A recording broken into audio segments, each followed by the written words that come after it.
Assalamualaikum warahmatullahi wabarakatuh. Salam sejahtera untuk kita semua. Apa kabar para pencinta dunia perikanan? Semoga selalu dalam keadaan sehat dan lancar jaya rezekinya. Video kali ini kita bahas dulu tentang pakan untuk bibit ya. Dan pada video kali ini akan ada dua produk dari dua perusahaan yang berbeda, yaitu F88 dan FF99 dari perusahaan CP Prima, dan PF500 dan PF100 dari perusahaan Matahari Sakti Indonesia. Akan tetapi kita tidak akan membahas mana keunggulan dan kelemahan dari kedua brand secara detail. Karena kalau kita bahas masalah itu tentunya butuh penelitian yang ilmiah dan treatment khusus di lapangan. Akan tetapi yang akan dibahas di sini berdasarkan pengalaman dan pengamatan setelah menggunakan kedua produk ini.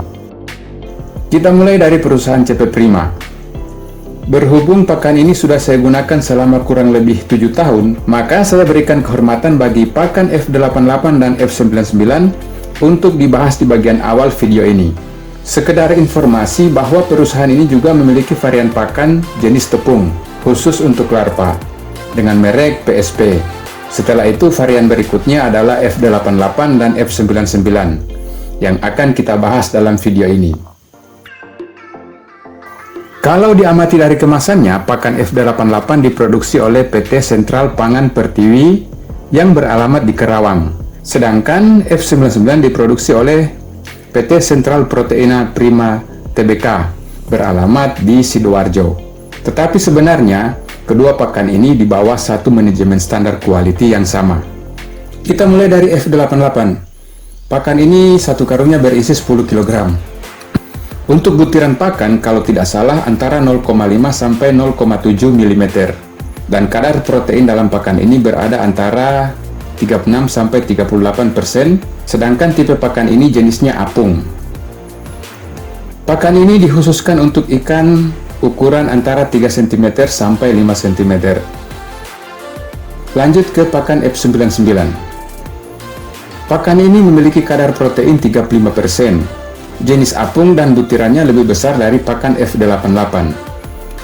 Dan pakan ini bisa diaplikasikan untuk bibit ukuran 3 cm sampai 7 cm. Ukuran butiran pakan ini antara 1 sampai 1,5 mm, berjenis apung, dan dalam setiap kemasan berisi 10 kg. Kedua pakan ini di daerah saya memiliki harga yang sama, yaitu 180.000. Itu artinya harga pakan per kilo berada di angka 18.000 per kilogram.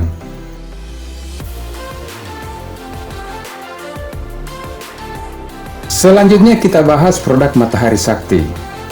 Produk dari perusahaan ini belum lama saya gunakan. Tentunya ada yang bertanya kenapa beralih ke produk ini. Jawabannya karena produk dari CP Prima agak berkurang suplai barangnya di daerah saya. Jadi mau tak mau harus mencari produk yang punya kualitas yang sama, dan pilihan itu jatuh pada produk PT Matahari Sakti. PT Matahari Sakti Indonesia adalah perusahaan yang sudah lama bergerak di bidang produksi pakan. Walaupun namanya masih kalah populer dengan perusahaan CP Prima, akan tetapi produk dari perusahaan ini memiliki kualitas pakan yang mumpuni. Maka dari itu pilihan saya jatuh ke produk Matahari Sakti untuk mengganti kiprah pakan sebelumnya. Pakan dari perusahaan ini lebih banyak lagi varian pakannya. Mulai dari pakan jenis tepung yaitu PF0, setelah itu PF100, PF200, PF500, PF800, dan PF1000.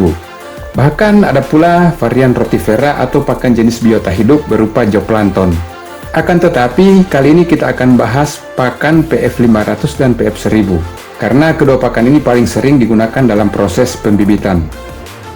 Sudah jadi kebiasaan petani, kalau ada pakan baru, pasti yang ditanya berapa kandungan protein dari pakan tersebut. Karena kandungan protein merupakan faktor utama daripada pertumbuhan ikan. Semakin tinggi kandungan protein, maka semakin cepat pertumbuhan ikan. Hal itu juga diiringi dengan tinggi rendahnya harga. Semakin tinggi protein, maka semakin tinggi pula harganya. Baiklah, langsung saja, PF500 dan PF1000 memiliki kandungan protein antara 39 sampai 41%. Untuk ukuran butiran pakan PF500 berada di ukuran 0,5 sampai dengan 0,7 mm dan bisa diaplikasikan untuk ikan ukuran 3 sampai 5 cm. Sedangkan PF100 memiliki ukuran 1,3 sampai 1,7 mm, bisa diaplikasikan untuk ikan ukuran 5 sampai 7 cm. Dan untuk harganya, kedua pakan tersebut dibanderol dengan harga yang sama, yaitu Rp185.000 untuk daerah saya.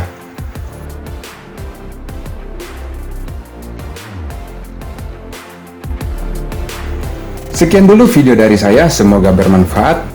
Wallahu muwaffiq ila aqwamit thoriq. Wassalamualaikum warahmatullahi wabarakatuh.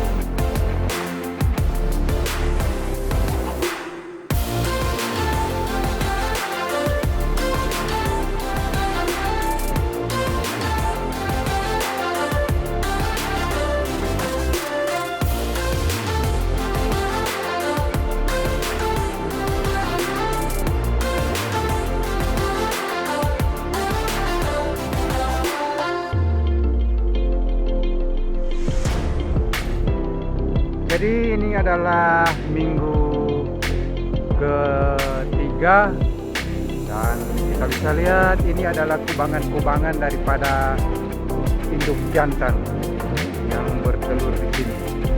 Nah, jadi induk jantan itu membuat kubangan di sini dan untuk menarik perhatian induk betina.